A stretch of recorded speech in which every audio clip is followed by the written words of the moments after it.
Hey guys, how's it going, and welcome to a new video. So Rafa Benitez has decided to stay at Newcastle. I'm still not 100% sure why, but I'm glad he has. And yeah, let's get into it. So about a week ago, maybe two, I made a video about how Newcastle had got relegated, and watching the video back, I was obviously pretty upset. So if you haven't seen that video, make sure to take a look. But yeah, obviously Newcastle got relegated. Everything was so doom and gloom, and now, if anything, something good has come out of it. And Benitez has decided to stay, and it's honestly lifted the spirits of everyone in Newcastle so much. Obviously, in Benitez's original contract, he had it written in that if we did get relegated, he could leave. So as soon as that happened, everyone was like, right, well, when we're relegated, he's gonna go. There was so much humming and hawing about whether he was going to stay or not, which for me made me think that he's probably not said anything because he is going to leave. But then now, this has been talk for a little while and didn't want to make a video until it was official. But yeah, he's penned to paper, as it says, a new contract to keep him at Newcastle till 2019. So I'm buzzing, and I bet a lot of other Newcastle supporters are too. It's so weird because obviously getting relegated was a bad thing, and it still is a bad thing, but I think it almost feels like I've forgotten about it because of this whole Rafa, and keeping him has been such a massive thing for the club. The first, what feels like a good manager in ages. I don't know, I don't think relegation is a good thing, surely I can't say that, but it just gives the club a chance to rebuild and actually build with a manager who actually knows what he's doing for a change.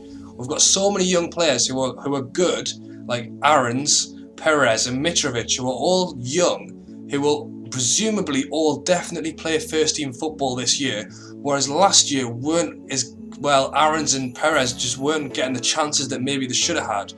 But you'd think that now we're in the Championship, it's their chance for a year, or possibly more, hopefully not, but some lower league football where they'll definitely play every game of the season. And with Rafa looking after them, bringing in maybe some new young prospects, it might actually build the club up.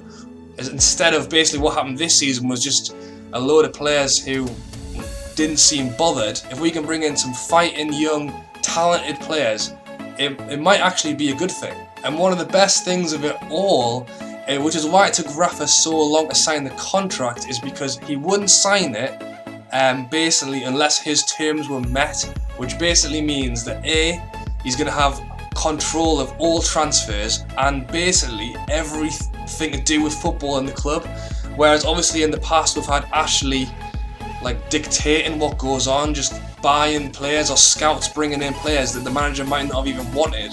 Rafa basically said, I'm having none of that, I want to be in charge, and that's the best thing out of all of it. The fact that Ashley can't get involved, and for God's sake I hope he doesn't, because I remember what happened when we brought Kevin Keegan back. He promised him the earth, Ashley didn't deliver, and then Keegan sued him for a lot of money. So I do hope that Ashley might have finally learned his lesson and to just let Benitez do his thing. Another thing that Benitez said that he wanted was that he wants to know straight away how much money he's got for the summer transfer window, now. I don't know how much it is, but he said he wants to know it, so basically Ashley can't turn around and say, we haven't got that much. And he also wanted to know what his budget is in January, or now he already wants to know what his January budget is, so that if things aren't going right, then he can make transfers and he's not going to be sat with a team that he doesn't like. So he's obviously planning it out. He's only staying if he gets exactly what he wants, and thank God for the first time in a long time, Ashley might have actually done something right. So we just need to pray now that Rafa gets it right. There's I don't know if there's much pressure on him, because obviously we're in the Championship and our team is decent. We had a terrible season, but I wouldn't say we're necessarily a bad club. So hopefully we've already got players who do want to stay and do want to go on. There's a couple of players like Sissoko, who's supposedly linked with Arsenal for 10 million, and to be honest, I would probably take 10 million for him. He's done us a good job, but when things are going wrong, he isn't the best player, and he's at the end of his career now. He's getting a bit on compared to Perez and Mitrovic, who are early 20s, whereas people like Sissoko, Wijnaldum, who are at their peak, if not pushing, I don't know, well, Wijnaldum's at his peak, but he's good. Sissoko might even be pushing past the peak. So yeah, if they want to go, let them go. They probably don't want to play in the Championship, and to be honest, neither of them have even been very good this season.